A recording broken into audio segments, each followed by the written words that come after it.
राहुल और सोनम की शादी हुए अभी एक हफ्ता ही हुआ था। दोनों ने प्लान किया कि हनीमून किसी भीड़ भाड़ वाली जगह नहीं बल्कि एक शांत, सुनसान और रोमांचक जगह पर मनाएंगे। गूगल करते करते उन्हें उत्तराखंड के पास एक पुरानी हवेली के बारे में पता चला, जो अब एक हेरिटेज होटल में बदल दी गई थी। लेकिन गांव वाले उस हवेली को भूतिया हवेली कहते थे। होटल वालों ने दावा किया कि ये सब सिर्फ अफवाहें हैं। सोनम ने थोड़ा डरते हुए पूछा, राहुल, ये सही है ना? सच में भूत वूत तो नहीं होंगे? राहुल हंसते हुए बोला, अरे पगली, भूत होते तो होटल चलाते कौन? जब दोनों हवेली पहुंचे तो सामने ही एक अजीब सा बूढ़ा चौकीदार मिला। उसकी एक आंख सफेद थी और आवाज में अजीब सी खड़खड़ाहट। चौकीदार बोला, साहब, रात को 12 बजे से पहले कमरे में रहना, हवेली के बाहर मत निकलना। राहुल ने मजाक में कहा, क्यों चाचा, रात को डिस्को चलता है क्या? चौकीदार कुछ नहीं बोला, बस अजीब सी मुस्कान देकर चला गया।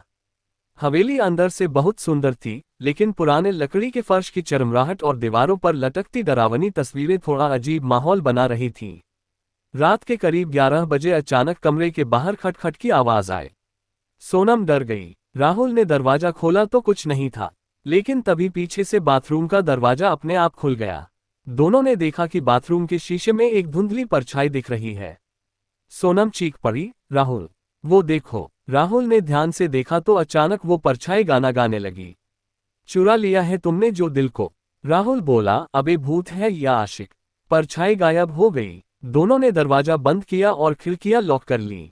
दूसरी रात आधी रात को अचानक लाइट चली गई। अंधेरे में एक औरत की कराहने की आवाज आने लगी, मदद करो, मुझे छोड़ दो। राहुल ने टॉर्च जलाई। सामने देखा तो एक सफेद साड़ी में औरत खड़ी थी, लेकिन गौर से देखने पर उसके हाथ में मोबाइल था और वो रील बना रही थी। राहुल हैरान होकर बोला, मैडम, आप भूत हैं या इंस्टाग्राम इन्फ्लुएंसर? औरत बोली, ओह सॉरी। लाइट चली गई तो डरावना लुक सही आ रहा था, फिर वो गायब हो गई। अगले दिन दोनों ने गांव के एक बुजुर्ग से पूछा कि इस हवेली में क्या सच में भूत है। बुजुर्ग ने बताया, बेटा, असली कहानी ये है कि इस हवेली का मालिक बहुत ही फिल्मी था। उसने मरने से पहले वसीयत लिखी कि हवेली में हॉरर टूरिज्म चालू किया जाए, ताकि लोग आएं, डरे और मजे भी लें। राहुल बोला, तो मतलब यहाँ जो भी डरावनी चीजें होती हैं, सब सेटअप है? बुजुर्ग हंसते हुए बोले, हाँ बेटा, यहाँ भूत भी वर्क फ्रॉम होम कर रहे हैं। राहुल और सोनम जाने लगे तो चौकीदार ने कहा, साहब, आपको तो सब पता चल गया, लेकिन एक बात सच है। राहुल बोला, क्या? चौकीदार धीरे से फुसफुसाया, ये जो हवेली का असली मालिक था, उसकी आत्मा अभी भी इसी हवेली में है, और वो मैं ही हूँ। इतना बोलकर वो गायब हो गया। राहुल और सोनम ने एक दूसरे को देखा, बैग उठाया और बिना पीछे देखे भाग गए। सीख, कभी कभी जो चीज डरावनी लगती है उसमें भी मजा छुपा होता है, और कभी कभी मजाक के पीछे सच भी। राहुल और सोनम की जिंदगी अब पहले जैसी नहीं रही। भूतिया हवेली में बिताए गए वो 3 दिन अब भी उनकी यादों में डर और हंसी दोनों की तरह बस चुके थे। दोनों ने ठान लिया था कि अब किसी डरावनी जगह नहीं जाएंगे। लेकिन किस्मत का खेल भी अजीब होता है। शादी के 2 महीने बाद राहुल के दोस्त करण का फोन आया। करण एक डॉक्यूमेंट्री फिल्म मेकर था। उसने राहुल से कहा, भाई, तुझे याद है वो हवेली जहां तू हनीमून मनाने गया था? राहुल ने जवाब दिया, अबे कैसे भूल सकता हूं, वहां तो भूत भी इंस्टाग्राम रील बनाते थे। करण की आवाज अचानक गंभीर हो गई, राहुल, इस बार मामला असली है। उस हवेली के नीचे एक सीक्रेट बेसमेंट मिला है। वहां कुछ ऐसा है जो लोगों ने आज तक नहीं देखा। मैं वहां एक डॉक्यूमेंट्री बनाने जा रहा हूं, और तुझे और सोनम को भी साथ चलना होगा।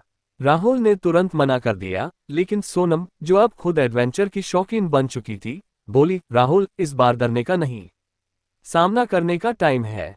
आखिरकार दोनों तैयार हो गए। 3 दिन बाद राहुल, सोनम और करण अपनी टीम के साथ फिर से उसी हवेली के बाहर खड़े थे। हवेली अब पहले से भी ज्यादा सुनसान और डरावनी लग रही थी।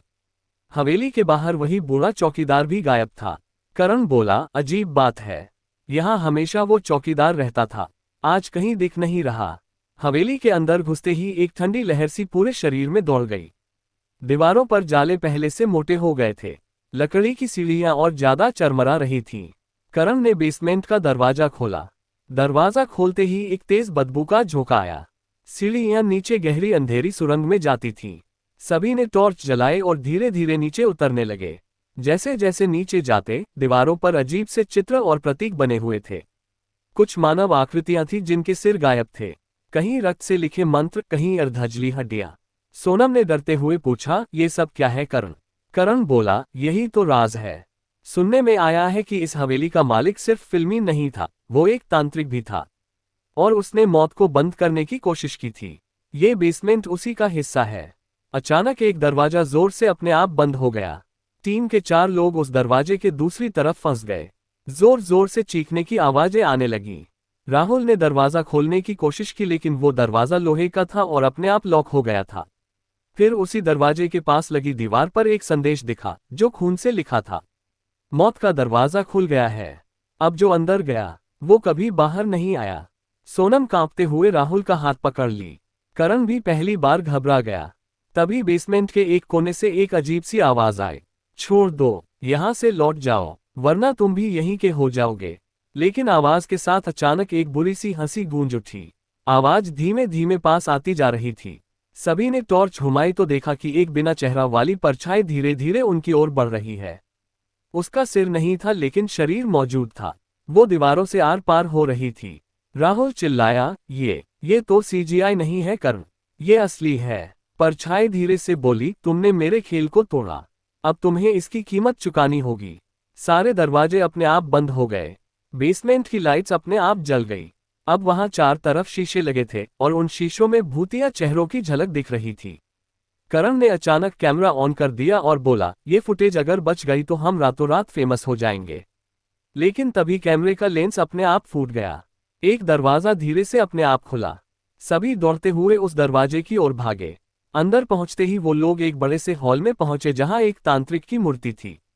उसके सामने एक लाल किताब रखी थी और चारों तरफ काले मोमबत्तियां जल रही थीं। राहुल ने किताब उठाई। किताब खोलते ही एक जोरदार झटका लगा और कमरे की जमीन हिलने लगी। किताब में लिखा था, अगर इस हवेली का रहस्य जानना है तो मौत का दरवाजा खोलो। लेकिन याद रखो, दरवाजा एक बार खुल गया तो बंद नहीं होगा। करण बोला, क्या करे राहुल? राहुल बोला, अब यहां तक आ गए हैं तो पीछे नहीं हट सकते। उन्होंने मिलकर दीवार पर बने उस दरवाजे की निशानी पर हाथ रखा। अचानक दीवार खुल गई और एक गुप्त सुरंग सामने आ गई। सुरंग के अंदर बहुत सारी कब्रें थीं। हर कब्र पर किसी ना किसी का नाम लिखा था। सबसे बड़ी कब्र पर नाम था रघुनाथ तांत्रिक। सोनम ने कांपते हुए पूछा, ये वही है ना, हवेली का मालिक? अचानक उसी कब्र से एक कंकाल बाहर निकला और अपनी खोखली आंखों से उन्हें घूरने लगा। रघुनाथ की आवाज गूंजी, तुमने मेरी नींद खराब की है, अब तुम सब यहीं रहोगे हमेशा के लिए। वो कंकाल हवा में उड़ता हुआ सीधे करण पर झपटा। करण जमीन पर गिर पड़ा। लेकिन तभी सोनम ने वो लाल किताब खोली और उसमें आखिरी पन्ने पर लिखा मंत्र जोर से पढ़ा, ओम क्षत्र वाम रघुनाथाय स्वाहा। जैसे ही मंत्र पूरा हुआ, तेज रोशनी फैल गई और कंकाल जोर से चिल्लाते हुए जलने लगा। सभी दरवाजे अपने आप खुल गए। हवेली की दीवारें हिलने लगीं। ऐसा लग रहा था मानो पूरी हवेली गिर जाएगी। राहुल चिल्लाया, भागो। सभी दौड़ते हुए बेसमेंट से ऊपर आए। हवेली का मुख्य दरवाजा अपने आप खुला था। वो सब बाहर भागे। जैसे ही उन्होंने हवेली से बाहर कदम रखा, पूरी हवेली जोरदार आवाज के साथ जमीन में समा गई। सामने वही बूढ़ा चौकीदार खड़ा था, लेकिन उसके चेहरे पर एक अजीब सी मुस्कान थी।